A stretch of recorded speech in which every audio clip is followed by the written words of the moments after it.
এত রাতে কোথায় বেরিয়ে পড়লাম।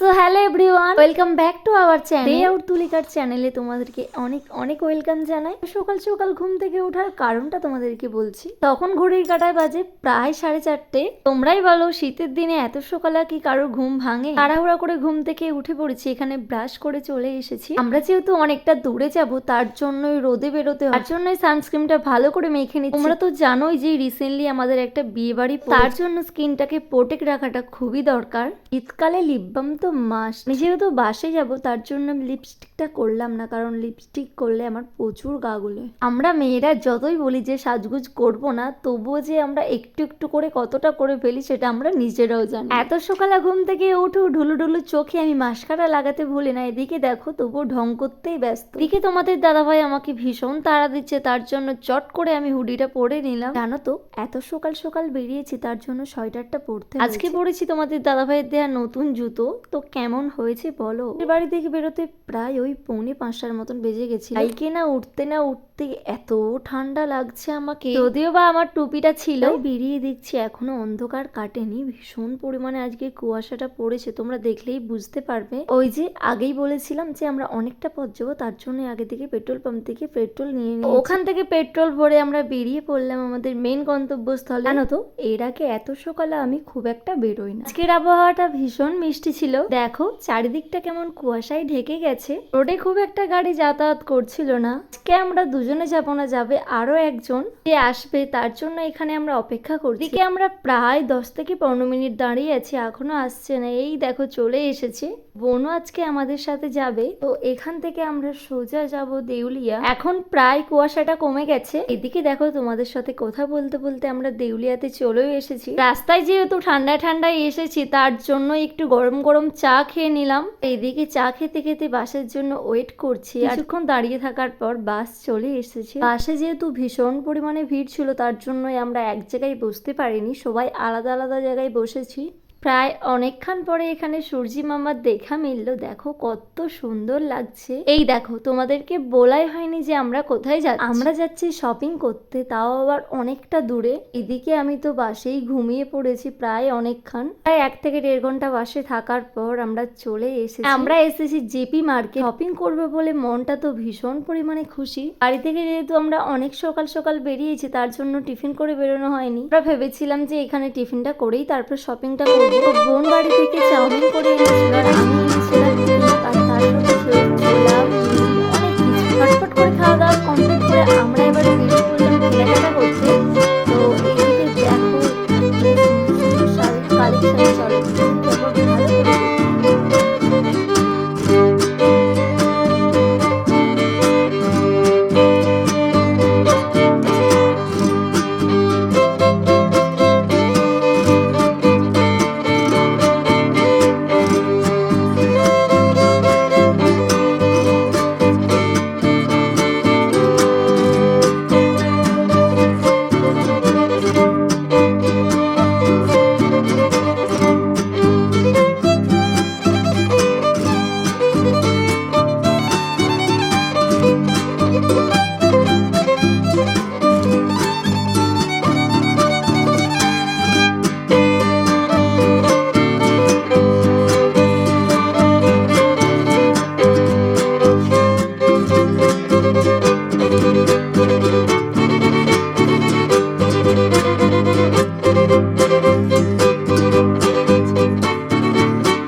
সাধারণ সিল্কের শাড়ি ছিল।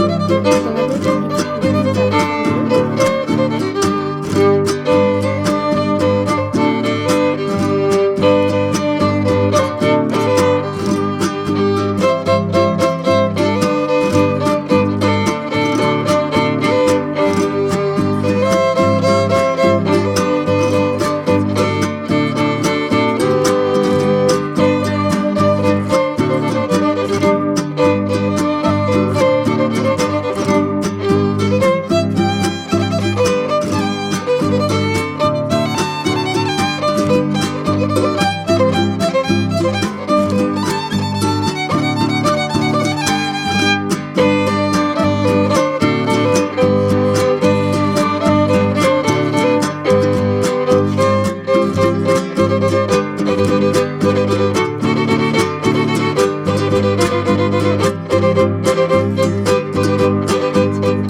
তো অবশেষে আমাদের কেনাকাটা কমপ্লিট হলো। আমাদের কেনাকাটা করতে যেহেতু প্রায় দুপুর হয়ে গিয়েছিল, তার জন্য একবারে লাঞ্চে বসে গেছি। তো এখানে আমরা নিয়েছি ভাত, ডাল, সবজি। খাওয়া দাওয়া যেহেতু হয়ে গেছে, তাহলে ভাবলাম যে আর একটু ঘুরলে কেমন হয়। আবার বেরিয়ে পড়লাম কয়েকটা জামা দেখতে।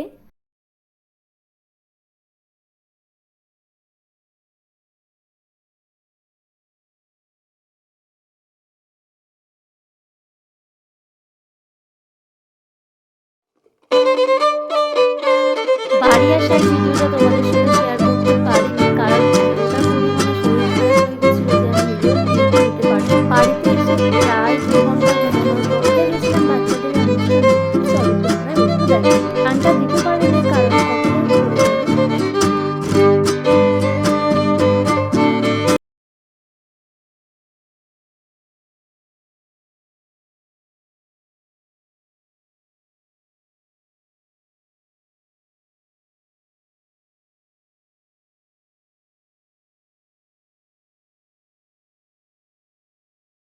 ভিডিওটা যদি ভালো লাগে অবশ্যই একটা লাইক করে নেক্সট ভিডিও দেখার জন্য অবশ্যই আমার চ্যানেলটাকে সাবস্ক্রাইব করে দিও। দেখা হচ্ছে অন্য কোনো একটা ভিডিওতে। বাই।